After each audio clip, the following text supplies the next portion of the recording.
Well, good morning, Facebook. I want to welcome you back to another edition of the conversations piece that I'm doing here from St. John Lutheran Church here in Luxembourg, Wisconsin. My name is Pastor Carl Brewer, and I think this is about our fourth or fifth conversation. But really wanted to start doing these as a response to the events, not just around the Charlie Kirk assassination, but just all the events when we look at the totality of what's going on in our country and the great divide, the chasm that exists between um, different groups of people. Okay, why is that chasm there?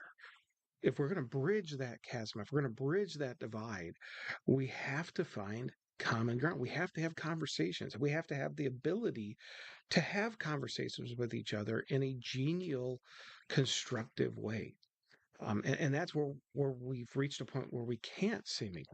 I believe we can, but it's difficult, and it takes people operating from the front of their brain instead of from the back of the brain. And there's a reason why there's a group in our country, groups of people who want us only to react. And we're going to talk about that today. We're going to use what is often called the myth or the fable of the boiled frog. And there's great debate among the scientific community if this actually is reality. Okay, and what I mean by this is the fable of the boiled frog. Many scientists treat this as a um, what would you want to call it? A urban myth, if you will. But the story goes like this: that if you take a frog, if you take a pot of boil of water and set it to where heat it to the point that it is now boiling, okay, that and drop the frog into that pot of boiling water, the frog will immediately recognize the danger instinctively almost and jump out. There have been many experiments about this. We'll talk about that in a second. But the second part of the analogy or the story is that if you take a pot of water that's lukewarm, maybe even cold, put the frog in there and then crank up the heat, the frog will stay in there till it dies. Okay. Now, many experiments have been done trying to see if this is true, and they have been done with mixed results. So there is no definitive answer. In one experiment that I read about, the frogs would, if you put them in lukewarm or even cold water and crank the heat up when they got to about 32 degrees Celsius, they would jump out. Okay, somewhere between 32 and 40 degrees Celsius. Others said no, they actually stayed in. Some people blamed the experiment, the way the experiment was done, that why the frog died. Now, this story is typically told, this fable is typically told to talk about the difficulty people have with change. Okay, that if we bring change upon people extremely quickly, that they will react strongly and they'll jump out like the frog did. If you put them in the boiling water, they'll jump out. Okay, and just as an instinctive reaction, people don't like change. Whereas if you bring change about slowly, incrementally, that people are tend to be more comfortable with incremental change, and we can eventually get to radical change without people reacting strongly, without them jumping out, without them saying, "Nope, I'm done. I don't want to do this anymore." I want to talk about this fable, though, from a different perspective, from the perspective of indoctrination. Because one of the struggles, I think, one of my personal opinion, why we have such a difficult time talking about the same exact things, why there is such drastic viewpoint differences about seemingly same things, is because some people have drunk the Kool-Aid, if you will, and other people refuse to. So, climate change. Here's an easy example. Okay, climate change has been a discussion going back to really the turn of the century of the 1900s. So it was already something that some people were alarmists about already in like 1900, 1902. We've seen early meteorological writings where people, discussed how they were afraid that things were drastically changing because, for instance, around Greenland, the ice had melted and sea lions were dying and different things like that. We really start to see, though, it talked about from an interesting perspective called global cooling in science fiction works already in like the late 1940s and early 1950s. And at the time, we were actually in a mini ice age. We didn't realize it. Okay. But the late 1940s through the early 1950s, um, end of World War II, really, through the 1950s, we were in what scientists today call a mini ice age. Okay. The global temperatures were way down compared to the norm prior to that. And so the early discussions of climate change were brought about from the perspective of the Earth is getting cooler. Okay. And the warnings were toward that end. And that really still was present. That was still a conversation into the late 1970s. We can look back at the historical data and see that the conversation around the possibility of climate change at that time was about global cooling. Then we hit the 1980s. One thing, I'm born in the late 70s, okay, and so I really can remember early on in childhood hearing about the hole in the atmosphere, right? The hole in the ozone, right? And that's when things shift from global cooling to now global warming. And the discussion becomes that the earth is getting hotter. And the earth, we're going to have climate change, but now it's from the perspective of global warming.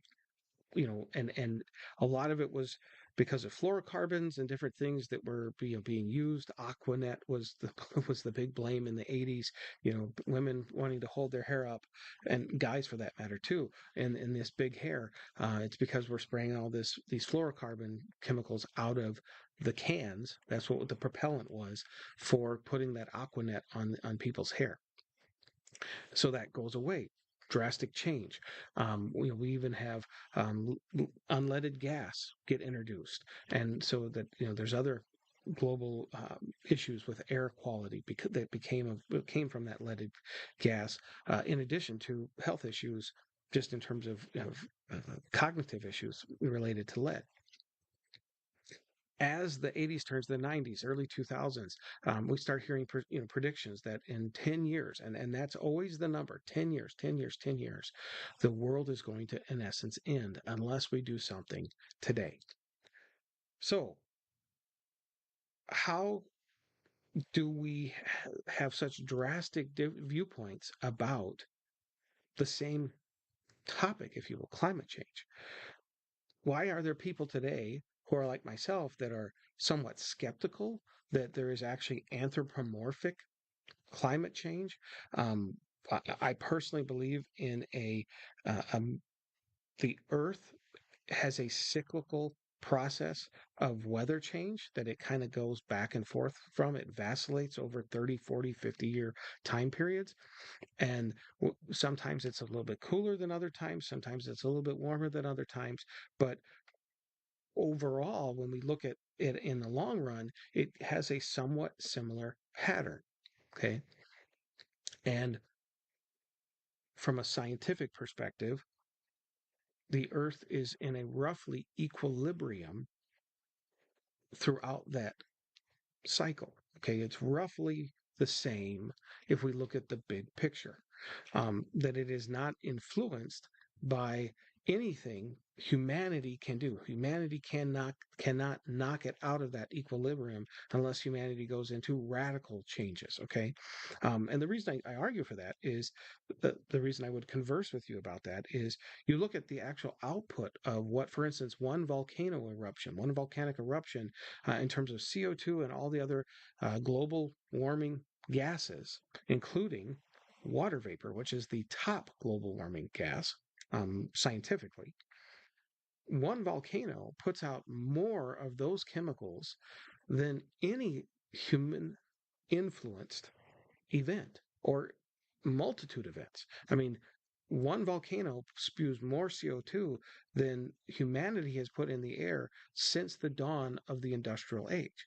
Okay, by most estimates, most would agree on that.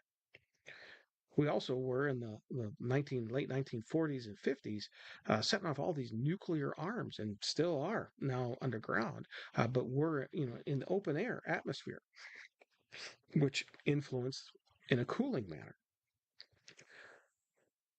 But why are there so many that are truly convinced, even though if you're like me, you've seen over 47 years of life, the 10 years keep getting pushed out and there's really no change? Because they started indoctrinating our kids. They started giving our kids this information in kindergarten instead of coming to rational adults who can look at all the data and say, this is, well, I don't quite accept this whole idea. I do believe there is a possibility of climate change. I do believe we need to take care of the environment. But I don't think that 10 years from now, the Earth's going to end. It was rejected. We jumped out of the pot. What do? They now go to our children and convince our children. I remember my children coming home from school and saying, Daddy, Daddy, the world's going to end if we don't put our stuff in recycling, all our plastics in recycling. Here's what's interesting. I don't know if you guys know this. Um, a lot of recycling, the vast majority of what we put into those recycling containers doesn't get recycled. Why? Because the economics is not there to actually recycle it. They end up putting most of that into landfills still. And they've done all kinds of studies on that. And the vast majority, I can't give you a percentage because nobody knows, this is hidden. But when they've done uh, put trackers in the stuff, they find that the vast majority of it always ends up in landfills instead of actually getting recycled. Where am I going with this? One of the tools that people will use to control other people is they'll start with our kids and they'll just teach as fact something that is in adults up for debate. And so this is why I believe today, 20, 30 years after this all began, we have groups that are so fundamentally different. This is also why, for myself as a pastor, when I'm teaching the Christian faith, because the Christian faith often gets accused, among other faiths, of indoctrinating our kids, when I'm teaching kids about the Christian faith, whether that's early on, 5, 6, 7 year olds, or into high school or middle school, which is typically when we do our confirmation, our catechetical teaching, I give them both sides of the story. I give them both perspectives from the world, both what kind of other people believe and what I'm talking about. And I do it that way so the kids can decide, so that I'm not indoctrinating them. I'm giving them information. I'm empowering them with information, but I'm also focusing on empowering them with the ability to think for themselves, to go and find the answers themselves. Because when we force an idea on somebody, that is the definition of indoctrination. When we only tell them there's one way, that's the definition of indoctrination. Instead, when we give people not only both sides of a debate, but then we also give them the ability to think about that and make that choice themselves without shame, without judgment, that it's not up to me to tell you how to think and vice versa in return. It's up to me to give you the tools to be able to think, and then you make your own decision. If you want to make a radically different decision than me, that's the freedom of not only our country, our society. Um, you can do that. There's no sweat off my back. That's your choice. Do I believe there might be an eternal consequence to that? Yeah, but hey, we'll figure that out in the eschaton. Anyways, hopefully that was a helpful thought, though. And again, this can lead to more conversation. Do you agree that this is why there are many in our society today that are pushing ideas younger. Where does all this stuff have to be taught? Why do 5 and 6 year olds need to learn about global warming, about sex, and many other topics that have nothing to do with the core goals of education, which is to teach them how to read, to write, and to do math. If we focus, in my opinion, if we focused on those three things more, people would be a lot healthier because they wouldn't have this in essence innate fear that's being promoted through these other topics being talked about that really have nothing to do with those core three. Anyways, thanks everybody for the conversation.